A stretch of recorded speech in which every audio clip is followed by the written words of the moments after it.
Our last video featured Tom Dwan and Patrick Antonius, which is always really fun, right? So This was a high-stakes cash game in which Antonius had a flush draw and a straight draw. Dwan was bluffing the whole way, made top pair on the river, bet, got raised, got confused, and hero called anyway. If you want to see the whole hand, click up there. It's a really cool hand. Check it out. But we also already have shown it to a lot of you, and these are your comments. Here we go. First and foremost, Michael Schell says, great foremost, hand. Huh? Congratulations, Michael. Right up you there. Are foremost. Right up there in the foreground. Great hand, great analysis. However, I disagree that both players' hands are as polarized as the poker guys think. We're the poker guys. Yes, indeed. Like others here, he means in the chat, you know, they're writing the comments, whatever. Aces, kings, and queens could be in both Patrick's and Durr's range. I know they don't usually play premium pairs like this, but they are both known for mixing it up. These hands are certainly more likely than deuces. Even Daniel Negreanu thought Durr had a premium pair.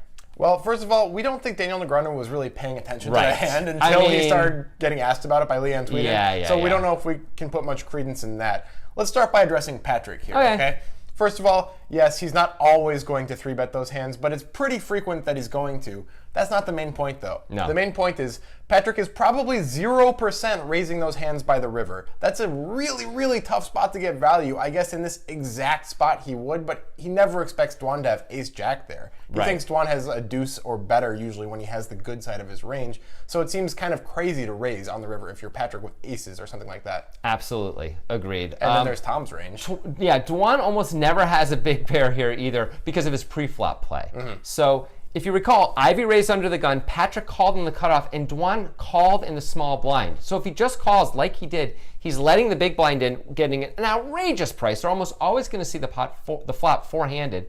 And Dwan's got a big pocket pair, four-handed, out of position against everyone. That is not Tom Dwan's style at all. No, and he's losing so much value by flatting there because Dwan 3-bets so many hands. He 3-bets his 9-5 suiteds and stuff like that. So why wouldn't he 3-bet those for value? He needs to get max value from those hands if he's going to 3-bet with his garbage hands as well. Absolutely. This is not a place where we think Dwan really ever has a big pocket pair either. So once again, we disagree with all the YouTube commenters. We do think that Dwan has it more likely than Patrick, although it's like very infrequent. Yeah, pretty much never. Okay, moving along, Fred Fenner says, Antonius can have way more flush draws than they're giving him credit for. They is us, once again. He's deep stacked in position short-handed. He's going to call a pre-flop raise with a ton of king, queen, and jack-high suited cards because he correctly assumes Ivy could be opening weak. I mean, do we really think he's just going to fold queen-9 suited there?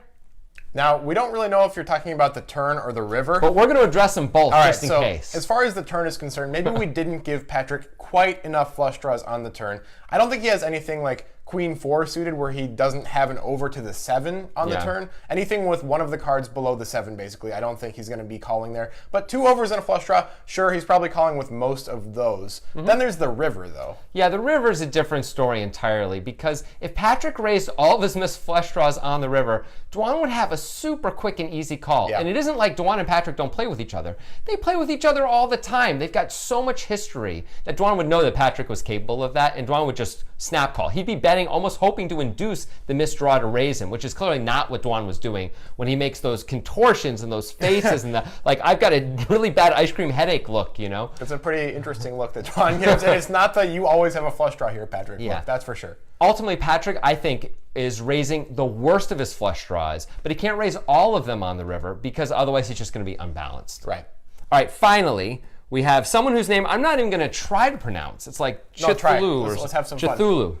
Cthulhu. Like is that the like ancient one? Yeah, the Mayan, or is that Mayan? I don't want to get into that one. No, it's probably not. Anyway, he just says this, God, I freaking love Tom Dwan. And that's why we keep doing a lot of Tom Dwan hands, because he plays interesting poker. That's why he's on the breakdown so frequently, and that's why people always request his hands. Indeed. I mean, we're always looking for hands for the breakdown that feature interesting decisions that are not standard. And one thing Tom Dwan is not standard. Right, and it's a lot of fun, and we'll probably do a lot more Tom Dwan hands in the future. Probably. Maybe not next week, but we will see you guys next week.